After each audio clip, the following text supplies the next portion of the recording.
ஓம் நமோ நாராயணாய நமக. அக்ராஹ்ய சாஸ்வத கிருஷ்ணோ லோகிதாக்ஷ பிரதர்தனக பிரபூதஸ்திருகுப்தாம பவித்ரம் மங்களம் பரம். நான் பாலகோபால பக்தை லதா பேசுகிறேன். அனைவரும் சப்ஸ்கிரைப் பண்ணுமாறு தாழ்மையுடன் வேண்டிக் கொள்கிறேன். நம்முடைய கிருஷ்ணன் குட்டியினுடைய அருளை பெறுவதற்கு நாம் இன்றைக்கு பார்க்க போகும் திருநாமம் 57வது திருநாமம் சாஸ்வதக. அதனுடைய சொல்லும் முறைன்னு பார்த்தீங்கன்னா சாஸ்வதாய நமக. அதனுடைய மீனிங் என்னன்னு பார்த்தீங்கன்னா, நீரோட்டம் போன்று உலகை காக்க செயல்படுபவர். யார்? நம்முடைய எம்பெருமான். இப்போது இந்த 57வது திருநாமத்தினுடைய கதையையும் நம் எம்பெருமானுடைய பெருமைகளை பற்றி பார்ப்போமா? வாருங்கள், கடைசி வரை பாருங்கள். அதாவது பார்த்தீங்கன்னா, 18வது நாட்கள் மகாபாரத யுத்தம் நிறைவடைந்த பின்பு அம்பு படுக்கையில் கிடந்த பீஷ்மரை அணுகி தர்மராஜன் என்ன கேட்டான். நீங்கள் உலகிலேயே மிக சிறந்த தர்மங்களை உபதேசிக்கும்படி இருந்தீர்கள். அந்த தர்மத்தை எங்களுக்கு சொல்லுமாறு கேட்டுக்கொள்கிறேன் அப்படின்னு யார்? தர்மர் வந்து பீஷ்மர்கிட்ட கேட்குறார். தாத்தா தானே பீஷ்மர். உடனே பீஷ்மர் அவருக்கு விஷ்ணு சகஸ்ரநாமத்தை உபதேசித்ததோடு மட்டுமல்லாமல் பற்பல நீதி கதைகளையும் கூறினார். அப்படி அவர் கூறிய பல கதைகளுள் இதுவும் ஒன்று. என்ன கதை பார்ப்போமா? சூப்பராக இருக்கும். அதாவது சமுத்திரராஜனின் மகளான பார்க்கடலில் தோன்றிய மகாலட்சுமி திருமாலுக்கு மாலையிட்டு அவரது திருமால்வில் ஏறி அமர்ந்து கொண்டவள்தான் இந்த மகாலட்சுமி. இதனால் சமுத்திரராஜன் திருமாலுக்கு மாமனாராகிவிட்டார். அதனால் அவருக்கு கிடைத்த மரியாதைகளை கண்டு வியந்து போன பிருகு முனிவர் சமுத்திரராஜனைப் போல நானும் திருமாலுக்கு மாமனாராக வேண்டும் என கேட்டாராம். கேட்ட உடனே மகாலட்சுமியிடம் கேட்ட உடனே சமுத்திரராஜனுக்கு, நீ மகளாக அவதரித்தது போல எனக்கும் நீ மகளாக வர வேண்டும் அம்மா என்று பிரார்த்திக்கிறார்னா வேண்டிக்கிறார். வேணும்னா அவரது பிரார்த்தனையை ஏற்ற மகாலட்சுமி பிருகுமுனிவருக்கும் அவரது மனைவியான கியாதிக்கும் மகளாக அவதரித்தார். பார்கவி என்று அவளுக்கு திருநாமமும் சூட்டினாராம். அதனால் திருமால் வந்து பார்கவியை திருமணம் செய்து கொண்டு பிருகுவுக்கு மருமகனானானாம். பிருகுமுனிவருக்கு யார்? நம்ம திருமால் வந்து மாப்பிள்ளை ஆயிட்டாராம். பின் பார்கவியை அழைத்து கொண்டு வைகுந்தத்துக்கு திருமால் புறப்பட தயாரானானாம். அப்போது தன் தந்தை கௌரவிக்கும் விதமாக ஒரு புதிய நகரத்தை நிர்மாணித்து அதில் பொன்னிறமான கோட்டையையும் அவருக்கு கட்டி கொடுத்தாளாம் நம் மகாலட்சுமி தேவி என்கிற பார்கவி.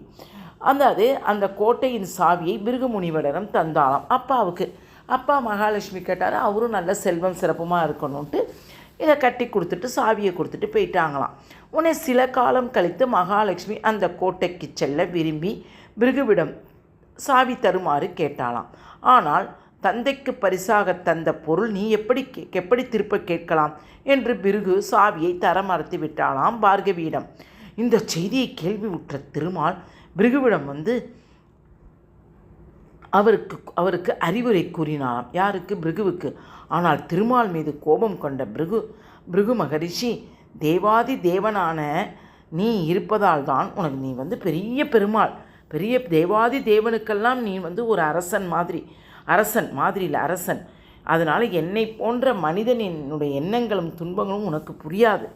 அதனால் நீயும் என்னை போல பூமியில் பல பிறவிகள் பிறந்து நாங்கள் படும் துன்பங்களை நீயும் அனுபவிக்க வேண்டும் என்று திருமாலுக்கு சாபம் கொடுத்தாராம். யார்? பிருகு மகரிஷி. உன்னை பிரம்மதேவரிடம் சென்ற திருமால், உங்களது மானசீக புத்திரனான பிருகு மகரிஷி நான் பரம்பொருளாக இருப்பதால் தான் சாதாரண மனிதர்கள் துன்பங்களை நான் புரிந்து கொள்ளவில்லையாம் என்று, அதனால் தான் நான் சாதாரண மனிதனைப் போல் பூமியில் பிறந்து துன்பப்பட வேண்டும் என்று அவர் எனக்கு சாபமிட்டார், உங்களுடைய பிருகு மகன் அப்படின்னு சொன்ன உடனே, நான் உலகை படைக்கும் பொறுப்பை உங்களிடம் அளிக்கும் பொறுப்பை அளிக்கும்னா டிஸ்ட்ராய், அந்த பொறுப்பை வந்து பரமசிவனிடம் அளித்துவிட்டு என் மாமனாரின் வீடான பார்க்கடலில் நான் ஓய்வெடுக்க செல்கிறேன். பார்க்கடலில் நான் போய் ரெஸ்ட் எடுக்கிறேன்.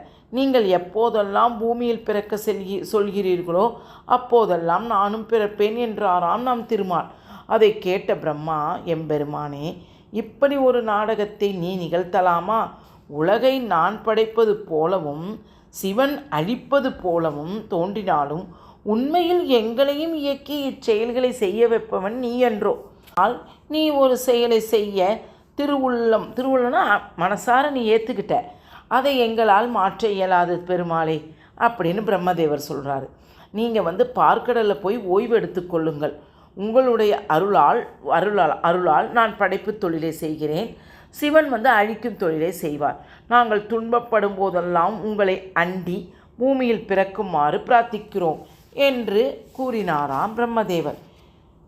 இவ்வரலாற்றை தர்மராஜனுக்கு சொன்ன பீஷ்மர், மனிதனைப் போல பிறந்து துன்பப்பட வேண்டும் என்று பிருகு தந்த சாபத்தை ஏற்று பிரம்மாதி தேவர்கள் பார்க்கடலுக்கு சென்று பிரார்த்தனை செய்யும் போதெல்லாம் திருமால் பூமியில் அவதாரம் செய்கிறார் என்று சொல்லி முடித்தாராம் தர்மராஜனுக்கு பீஷ்மர். உடனே தர்மராஜன் பீஷ்மரிடம், பாட்டனாரே, பிருகுவின் சாபம் பரமாத்மாவான திருமாலை எப்படி பாதிக்கும்? இப்போ நம்மளே சொல்கிறோம், நீ என்னப்பா இவ்வளோ சாமி கும்பிட்ற, உனக்கு என்ன இதெல்லாம் உனக்கு வலிக்க போதா, இல்லை உனக்கு சாபம் ஏற்க போதா, கர்மா ஏற்க போதான்னு நம்ம சாமி கும்பிட்றதுக்கே சொல்லுவாங்க. எல்லாம் நம்ம ஒன்றே சொல்லுவோம், எப்படி சாமி கும்பிட்டாலும் என்ன பண்ணாலும் கர்மான்றதை நம்ம அனுபவித்து தான் தீர வேண்டும் நம்மளே சொல்லுவோம். ஆனால் யோசிச்சு பாருங்கள், நம்மளை எல்லாத்தையும் படைத்த பிரம்மனுக்கே இந்த சாபம் எப்படி பாதிக்கும் என்று தர்மராஜன் பீஷ்மரிடம் கேட்கிறானாம். அதற்கு ஏன் அந்த சாபத்தை இவர் ஏற்றுக்கொண்டு இவர் பிறக்க வேண்டும் நம்முடைய எம்பெருமான் அப்படின்னு சொல்கிறோன்னே அதற்கு பீஷ்மர், சர்வேஸ்வரனே, ஒரு ஜீவனின் சாபம் எதுவும் செய்யாது. ஏன்னா சர்வேஸ்வரனான இருக்கிற பெருமாள் ஒரு சின்ன ஜீவனுடைய சாபம் எதுவும் செய்யாது. இருந்தாலும் தன் பக்தரிடம் தோற்பதில் ஆனந்தம் கொள்கிறாளாம் திருமால். அதனால தான் நிறையா பார்த்தாங்கன்னா யோசித்து பார்த்தா நம்ம எப்போதும் ஏதாவது ஒன்று வரிசையாக கெட்டதாக நடந்துச்சுன்னா உடனே எல்லோரும் சாமியை திட்டும்போது சாமி கோச்சிக்கவே மாட்டாராம், சிரிச்சுக்கிட்டாரு. நீ செய்த கர்ம பலனை நீ அனுபவிக்கிற, இதில் எதுக்கு என்னையை திட்டுற அப்படின்னு சிரிச்சுக்குவார்னு சொல்லுவாங்க. பிறகு மகரிஷி திருமாலிடமே கோபம் கொண்டாலும் திருமாலிட கோபம் கொண்டாலும் அவர் சிறந்த பக்தராவார். அந்த பக்தரின் வாக்கு பொய்யாகி விடக்கூடாது. ஏன்னா திருமாலுக்கு மகரிஷின்றது ஒரு பக்தர். அந்த பக்தர் தன்னுடைய பக்தனுக்கு பொய்யாக்கி விட்டதே என்று பேச்சு உலகில் வருவதை திருமால் விரும்புவதில்லை. எனவே பிருகுவின் வாக்கை மெய்ப்பிப்பதற்காக உண்மையாக்குவதற்காகவே திருமால் பல அவதாரங்கள் எடுத்து பூமியில் பிறந்து அடியார்களினுடைய தர்மத்தை காத்து கொண்டே இருக்கிறாராம். அதான் நம்ம சொல்வோம்ல, கிருஷ்ண அவதாரம், ராம அவதாரம், பலராமன் அவதாரம், அந்த பரசுராமன் அவதாரம், அச்சாவதாரம், இப்படி நிறைய அவதாரம் பூமியில் எடுத்து ஒவ்வொரு கஷ்டத்தையும் தாங்கி கொண்டு தான் நம் எம்பெருமான் இருந்தாராம். அவதாரங்களை நீரோட்டம் போல தொடர்ந்து எடுத்துக்கொண்டே வந்த உலகை காப்பதால் தான் திருமால் சாஸ்வத என்று அழைக்கப்படுகிறார் என்று அவர் பீஷ்மர் விடையளித்தாராம். அந்த சாஸ்வத என்பது நம் விஷ்ணு சகசரநாமத்தில் 57வது திருநாமமாக அமைந்துள்ளது. பிறப்பில் பல பிறவி பெருமாளை வணங்கி சாஸ்வதாய நமக என்று தினமும் சொல்லி வந்தால் நம்முடைய வார்த்தைகளையும் திருமால் மெய்ப்பிப்பார்னா என்ன, உண்மையாக்குவார் என்று சொல்லப்படுகிறது. அதனால் யோசித்து பார்த்தாங்கன்னா ஒவ்வொரு வார்த்தைக்கு ஒவ்வொரு வேர்ட்ஸுக்கு எவ்வளோ ஒரு பீசியஸ் பார்த்தாங்களா. அதாவது இது என்னன்னு பார்த்தா தன்னுடைய பக்தர்கள் தோற்றுவிடக்கூடாது என்பதற்காகவே பிருகு முனிவர் கொடுத்த சாபத்தை கூட ஏற்றுக்கொண்டு பெருமாள் பூமியில் பிறந்து கஷ்டப்பட்டார் என்று சொல்லப்படுகிறது. அப்போ நமக்கு கடவுள் தண்டனை கொடுப்பாரா? நிச்சயம் கொடுக்க மாட்டார். நம்ம ஆனால் சொல்லுவோம், ஏப்பா எனக்கு இப்படி தண்டனை கொடுக்குறேன். எல்லாமே நம்மளுடைய கர்மாக்கள். நம்ம ஒவ்வொரு இந்த கடவுளை நாம் நினைக்க நாம் அதெல்லாம் கட்டாயம் உணர்வோம். அதனால் தான் சொல்லுகிறேன், மாயையை மறந்து அந்த மாயக்கண்ணனை நினைத்து ஒரு 5 நிமிடம் 10 நிமிடம் இந்த கதைகளை கேட்டு மகிழுமாறு வேண்டிக் கொள்கிறேன். உங்களுக்கு நிச்சயம் கிருஷ்ணனுடைய அருளும் நம் எம்பெருமானுடைய அருளும் கட்டாயம் கிடைக்கும். வாழ்க வளமுடன். அடே கிருஷ்ணா பிடித்திருந்தால் லைக் பண்ணவும், ஷேர் பண்ணவும், கமெண்ட் பண்ணவும், சப்ஸ்கிரைப் பண்ணவும்.